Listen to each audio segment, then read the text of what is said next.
Di sebuah desa kecil yang jauh dari keramaian kota, tinggallah seorang nenek bernama Asih.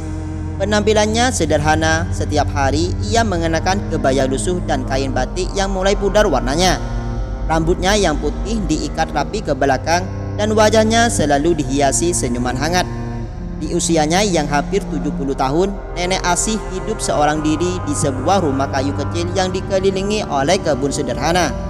Setiap pagi, Nenek Asih berjalan kaki ke pasar, membawa hasil kebunnya berupa sayuran dan bunga-bunga segar untuk dijual. Banyak orang di pasar yang mengenalnya. Mereka mengagumi sikap ramah dan kerendahan hati Nenek Asih.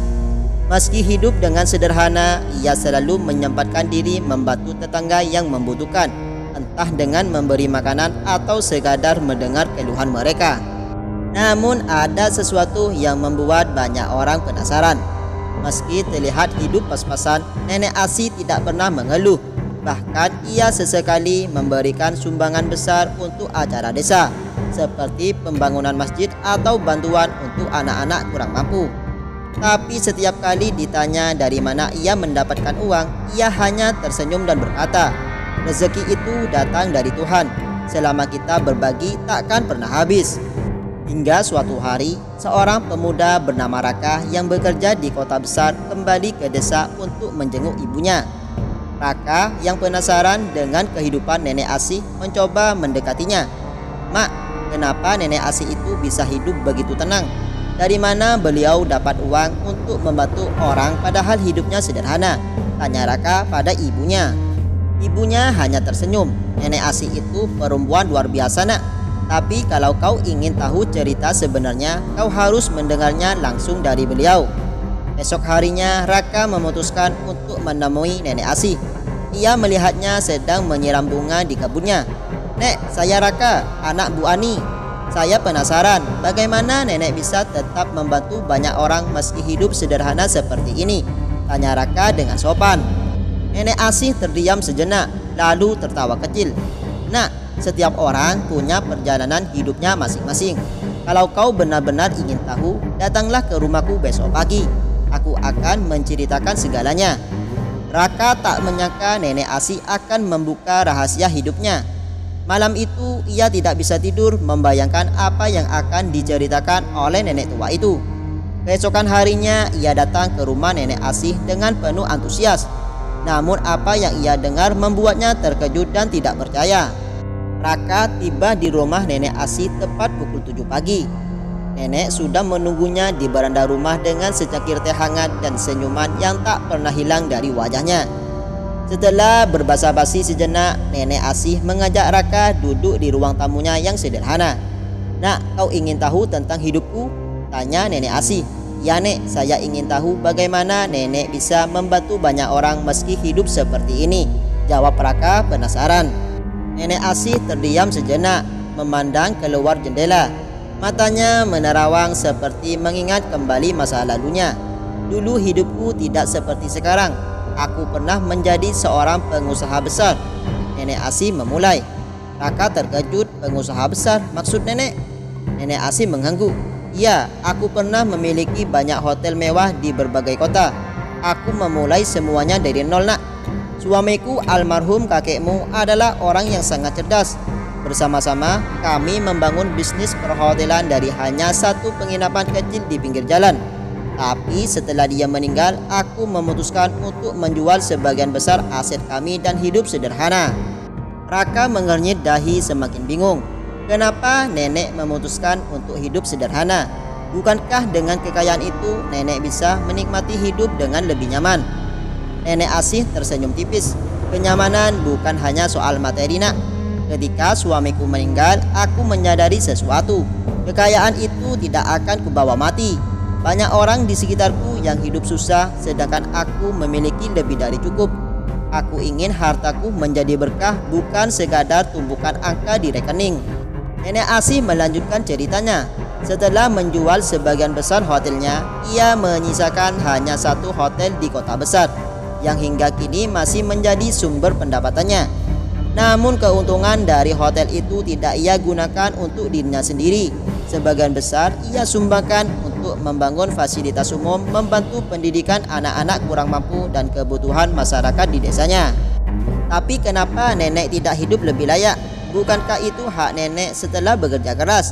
Tanya Raka tak habis pikir. Nak, jawab nenek Asih lembut. Kebahagiaan sejati itu ada dalam berbagi. Aku merasa jauh lebih damai hidup seperti ini. Lagi pula aku tidak butuh banyak. Rumah kecil ini sudah cukup untukku. Kebun kecil ini sudah cukup untuk memberi makan. Sisanya biarlah menjadi manfaat untuk orang lain. Raka terdiam kagum dengan kebijaksanaan nenek Asih.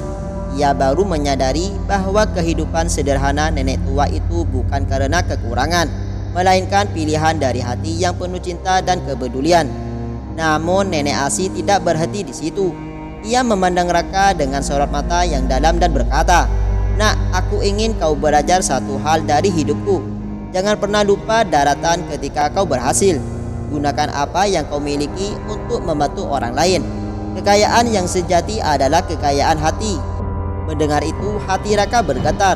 Ia merasa mendapat pelajaran hidup yang berharga dari seorang nenek yang sederhana namun begitu luar biasa. Di akhir hari itu, Raka meninggalkan rumah nenek Asih dengan pandangan hidup yang berbeda.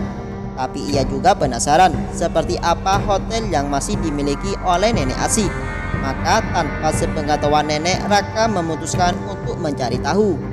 Beberapa hari setelah pertemuannya dengan nenek Asih, Raka tak bisa menghilangkan rasa penasarannya. Dengan tekad bulat, ia memutuskan untuk pergi ke kota besar mencari tahu tentang hotel yang masih dimiliki oleh nenek Asih. Ia ingin melihat sendiri seperti apa hotel itu dan bagaimana seorang nenek sederhana seperti Asih masih mampu mengelolanya. Setelah mencari informasi, Raka menemukan bahwa hotel tersebut bernama The Golden Harmony, sebuah hotel bintang 5 yang terletak di pusat kota. Ketika ia tiba di sana, Raka terpana. Bangunan megah dengan arsitektur modern dan taman indah menyambutnya. Hotel itu terlihat sangat mewah, jauh dari apa yang ia bayangkan tentang kehidupan sederhana nenek Asih. Ia memberanikan diri masuk ke lobi hotel. Sambutan hangat dari staf dan suasana elegan di dalamnya membuat Raka semakin kagum. Ia mendekati meja resepsionis dan bertanya, "Permisi, apakah benar hotel ini dimiliki oleh seorang bernama nenek Asih?" Petugas resepsionis tersenyum. "Betul Pak, beliau adalah pemilik utama hotel ini. Namun beliau jarang sekali datang ke sini. Semua operasional kami dikelola oleh tim yang sudah dipercaya oleh beliau." Raka semakin takjub. Ia kemudian bertanya kepada manajer hotel dan mendengar kisah yang semakin menginspirasi.